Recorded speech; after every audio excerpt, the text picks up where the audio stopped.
And I asked my dad, Dad, why do all the people who look like me live where it's dirty? Like, whoo!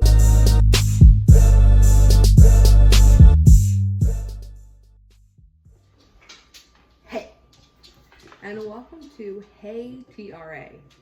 Hey TRA is a YouTube series created for transracial adoptees, created by yours truly, Hannah Matthews, a transracial adoptee.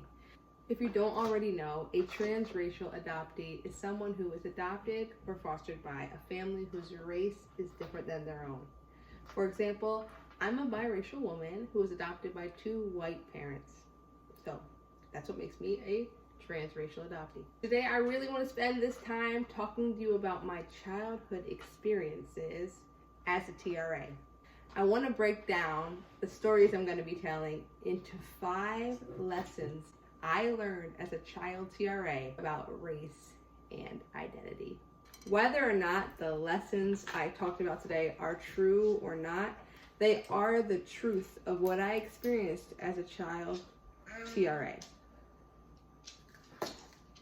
If you haven't already, be sure to like, comment, and subscribe to my channel. I come out with new content every other Wednesday. So you definitely want to keep on top of my, I don't know what I'm saying. So you definitely want to keep posted. Are you ready? Let's get to it. The story I want to tell you about this particular lesson I learned is actually a story my mom has told me lots of times. And it's about a time where I was sitting in the backseat of her car, and she says in about 3rd or 4th grade. And we're just driving the car, and all of a sudden I go, Mom, you know I'm black, right? And she said something like, yeah, of course, Hannah, I know you're black. And I said, no, but you know that I see myself as black. I'm a black girl. And she was like, yeah. And that was that. So obviously, I had been working through labeling and my identity and how I saw myself. And I just wanted her to hear, like, this is how I see myself. And I wanted to hear her say, okay, that's great. And that's exactly what I heard. So I just want to take a minute to shout out Rick and Mary Lou Jackson, my mom and dad, for always telling me I was a biracial girl. So it was something that I've always known. And so they validated that part of me. And I know from speaking to a lot of other transracial adoptees, oftentimes many of their parents did not or do not speak to them about race at all. I mean, like, to the point where they would go in front of the mirror and be like, oh, right, I'm a person of color. Like, wouldn't even think about it until confronted with the mirror. And so that was never my experience. Praise the Lord again for my parents for validating my identity and repeating it so much that I internalized the fact that, okay, I am brown, I'm black. That's how I see myself, and I accepted myself as that.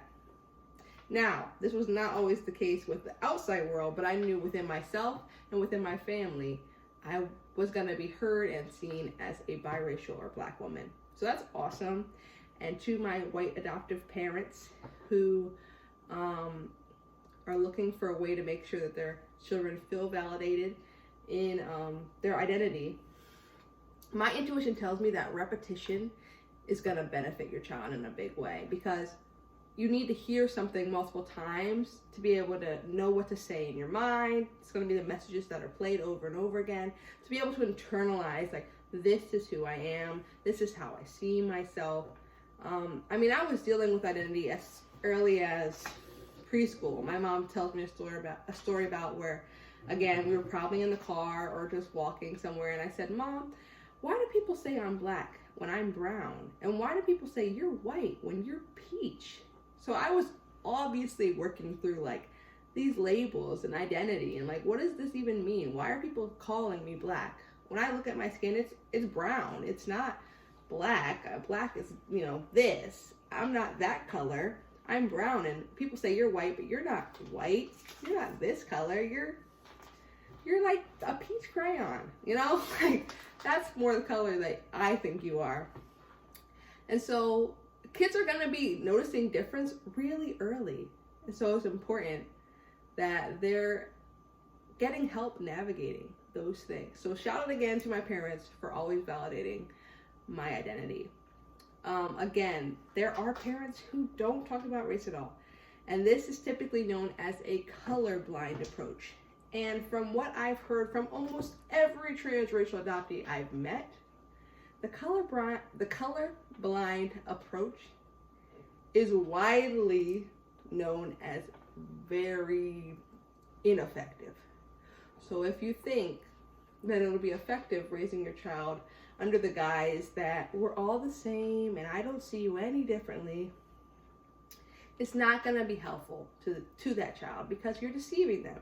You're saying that I don't see your color, and then they're going out into a world where they're often reminded of their color, and then they're dealing with these experiences alone and don't feel comfortable going to you with those experiences because you've already said, I don't talk about race, I don't see race, please don't come to me with that, because I don't do that.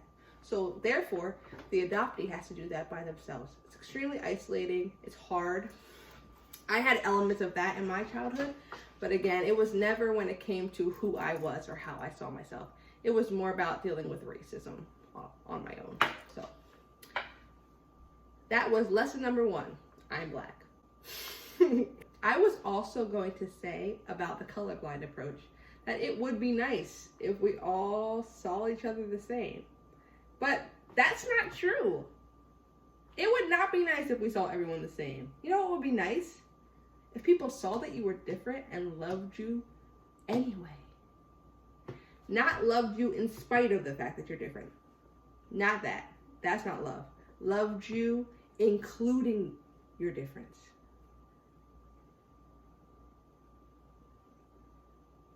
You get it? Loving someone in spite of their difference is not love. That's not unconditional love. Period. Comment below. TRAs. Did your parents talk to you about your racial identity? If so, or if not, tell us below. Let me know, how did that impact you growing up? How is it still impacting you now? I talked about how being in 3rd grade was when I saw myself as a Black woman. How old were you when you were able to articulate and understand your racial identity? When you began to see yourself as a person of color or as different from your family? Comment below and let me know, okay? The story behind lesson number 2 is not really one story. It's a series of small interactions over time as a child. And those interactions I talked about in my first video. Those weird, rude, intrusive comments and questions. And these comments started as soon as I left my parents' door. So at a very young age, we're talking play dates, preschool, kindergarten. I'm noticing people are asking me strange questions about why my family looks the way it does. And so a lot of times, the underlayer, the message behind that, the thing that I internalized is, your family is not real if it does not match.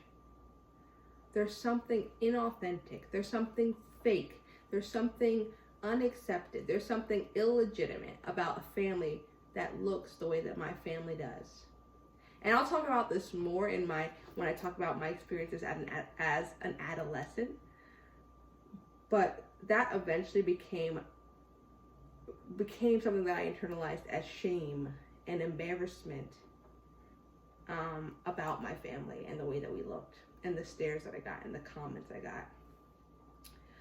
So what I really want, I guess, to say about this, like a takeaway point, is adoptees need the language to help them navigate these situations. the fact of the matter is, they're gonna have these experiences. People are gonna ask rude questions. People are gonna ask questions, period, rude or not. And they need to know what they can say in response. I often really didn't know what to say, and so I would just get heated when people would say, is that your real mom? Is that your real brother? Because that's the only people I ever knew in my life. So of course they're my real family. Why is my family not real? Because it's not biological. So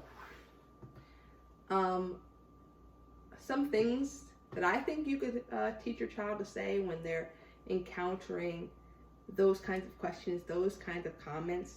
Let's say a child asks your child, where's your real mom? And you can say, that's my mom over there caring for my little brother, and I also have a birth mom. Or you can also teach your child, which is a perfectly fine response, that's my private business. Perfectly acceptable. I would just encourage you to practice with your child repetitively. Maybe not, I'm not saying every day, don't make it something that's like a huge deal, but just like practice. You know, ask them, has anyone ever asked you about your real parents or your birth family? And what do you say? You know, in the comments, let's try and think of some solutions. What are some things that adoptive parents can tell their children to say in those difficult conversations? Again, that's my private business is a perfectly acceptable response. In fact, it is your private business, and people need to learn how to mind their business. So again, that's lesson number 2 that I learned, and it is real families match. The story behind my 3rd lesson is one that my mom's told me, again, multiple times. I was about 7 years old, she says, and we were driving through Lancaster City. She said we were driving on Manor Street, for those local people who know where that is. And it was, at that time, a predominantly black and predominantly poor neighborhood. And we were driving through, and I asked my dad, Dad, why do all the people who look like me live where it's dirty? Like, whoo, I had to really, like, your girl is observant, okay? At 7, I was like identifying racial and socioeconomic discrimination. Like, what? Anyway, yes, I made that observation at 7. The socioeconomic inequality in this country. At 7. We gotta do better, people. So, yes, I asked my dad that, and I don't even know what the response was, but my mom always tells me that because I was learning a lesson at this point.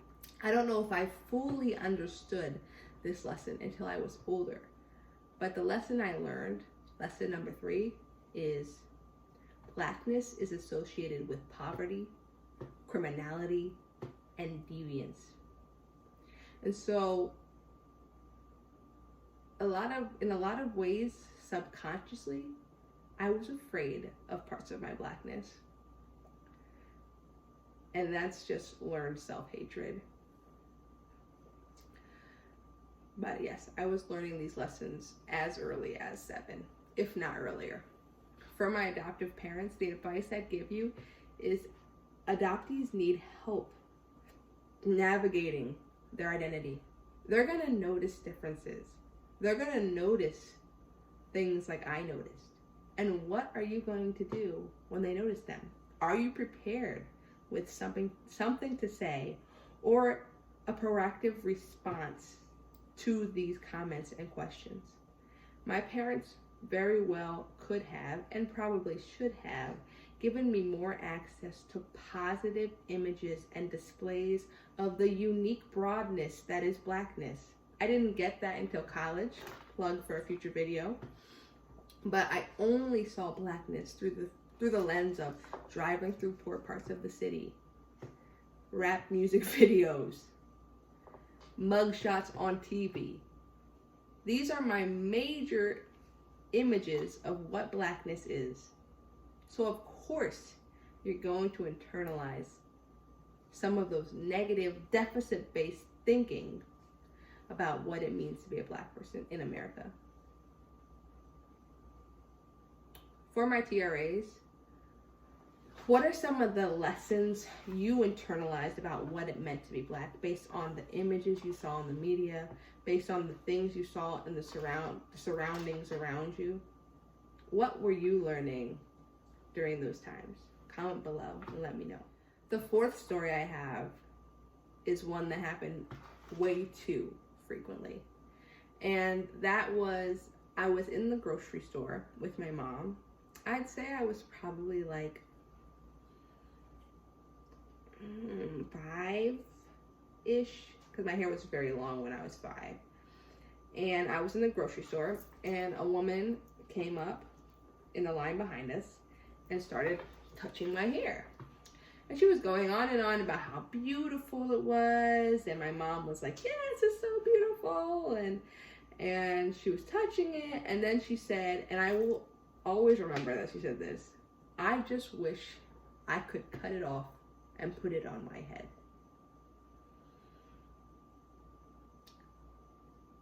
I know that this woman meant that as a compliment, but it made me so incredibly uncomfortable. I don't think my mom knew how uncomfortable those situations made me because she often participated with the other women. And by participated, I mean she'd be like, yeah, oh my gosh, she's so beautiful. She has the best hair. And of course, my mom was saying this in the most loving way that she knew how. She thought that my hair was beautiful and it was so different from hers. I had thick, curly hair. And so she didn't think anything about it. And I don't think to this day my mom understands how uncomfortable those interactions made me. But just a general rule for white people in general, and then also for white adoptive parents, no one should be touching your child's hair or body because, first of all, the hair is part of their body, it's attached to them, so they should not be touching it because they're not entitled to do that. And so the lesson I learned, lesson number 4, is that my hair was weird and unique and exoticized.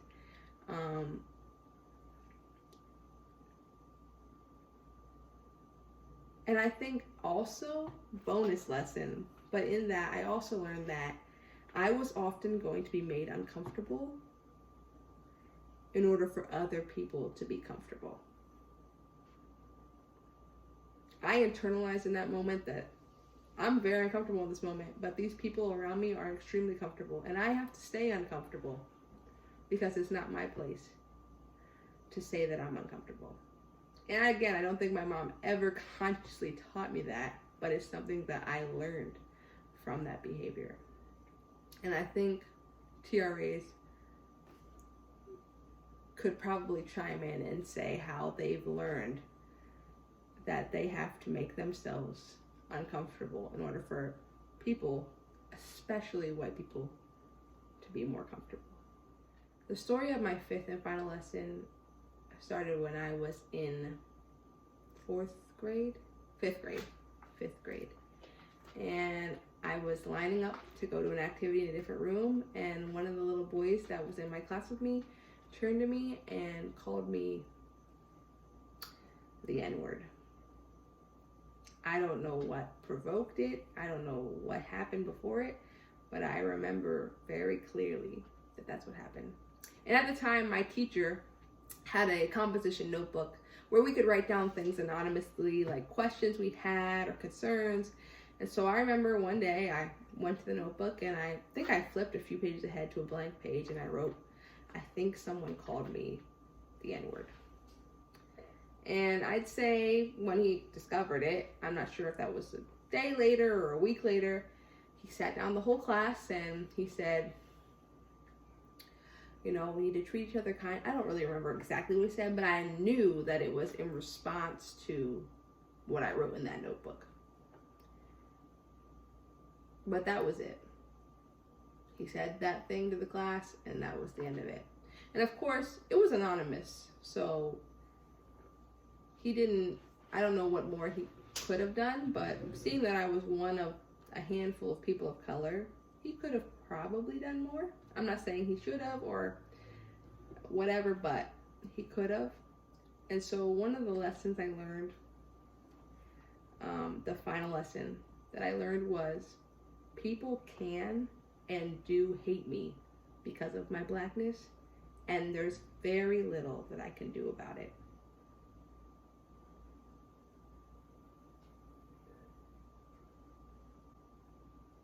That's a hard one. That's a hard one. But I learned that very early. And I had other experiences of discrimination and racism as early as preschool and kindergarten. I remember in kindergarten, I used to come home to my mom and I'd say there was a nice Kyle and there was a mean Kyle. And mean Kyle said he can't play with people like me. That was kindergarten. And so, and both me and my mom interpreted that as a racist, racially motivated comment. So I was learning very early on that racism is a thing. I'm experiencing it. And there's very little that I can do to prevent it. It's something that I have to learn how to navigate. So that was my 5 lessons that I learned about race and identity as a child TRA. I hope that they were things that you could relate to if you're a TRA. If you have any additional lessons that you learned that I didn't cover and you're like, how did you forget this? Comment below. I probably forgot some good ones, but those were some of the 5 ones that I could think of that I learned as a young child in one way or another. Whether these lessons are true or not, they are what I've learned from my childhood experiences. Be sure to like, comment, share, and subscribe to my channel. I come out with new content every other Wednesday. In my next episode, I'd like to talk to you about what I learned as an adolescent TRA. It might not be the exact same model, but I'm definitely going to be talking about some of my experiences, especially because that was some of, if not the hardest time for me with race and identity. Subscribe to my channel. If you haven't already subscribed, what are you doing? Like, subscribe to my channel, bro. Okay, subscribe. That was another episode of Hey TRA. I hope you enjoyed it. I hope you have a wonderful day. Stay black, folks. It's fine. You might not be black. There are TRAs who are all different types of identities. Stay whatever you are, folks.